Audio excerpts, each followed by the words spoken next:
There were secrets in my family that I hadn't expected. My father had a half-brother who was 16 years older than him, who we never met because by the time we were on the scene, he'd gone off to live in Spain. And that was itself a radical choice in my family because this was the Spain of General Franco. And this figure was very much on the right. One of the things I hadn't realized about him, his name was Andre, was just how far on the right he was. He eked out a living for most of his life as a translator.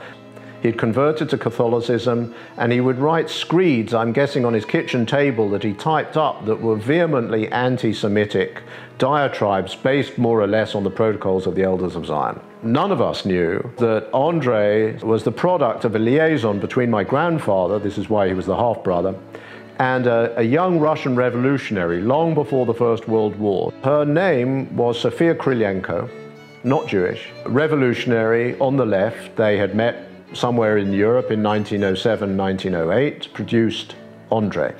Her younger brother, who was also a young revolutionary at that time, was called Nikolai. And Nikolai's ascent after the Russian Revolution was meteoric.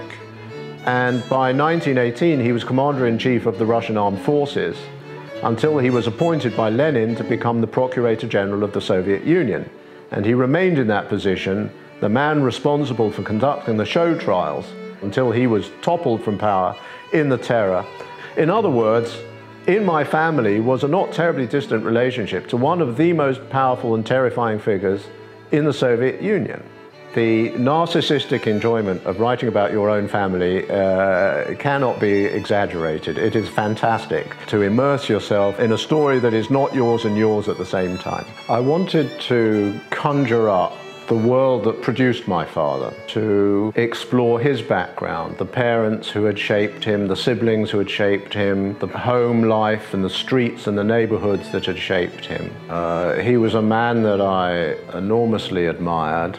His father had died long before I was born, and his mother had died when I was 6. So we didn't know his parents. We heard stories about them from him. And so those stories became the way into reconstructing the early Russian part of this story, which was the world from which his parents had come when they moved to England and settled there after the First World War. In different ways, each of his parents had incarnated a kind of value that had been passed down through him to us. His father had been a leading political activist, a revolutionary on the left in the struggle against the Tsars. And that I wanted to explore because it was a very specific way into European political history that has really been forgotten today by almost everybody except the descendants of that group. These were Russian Jewish Marxists who basically founded the organized socialist movement in Russia before Lenin and the Bolsheviks were on the scene. And so they provided a kind of perspective on the revolution that would be almost incomprehensible to most people today. And then that's transplanted to the England of the 1920s that his son, my father, grew up in. The England of the General Strike and Stanley Baldwin, the England of the Labour Party, adapting capitalism to make it more socially just.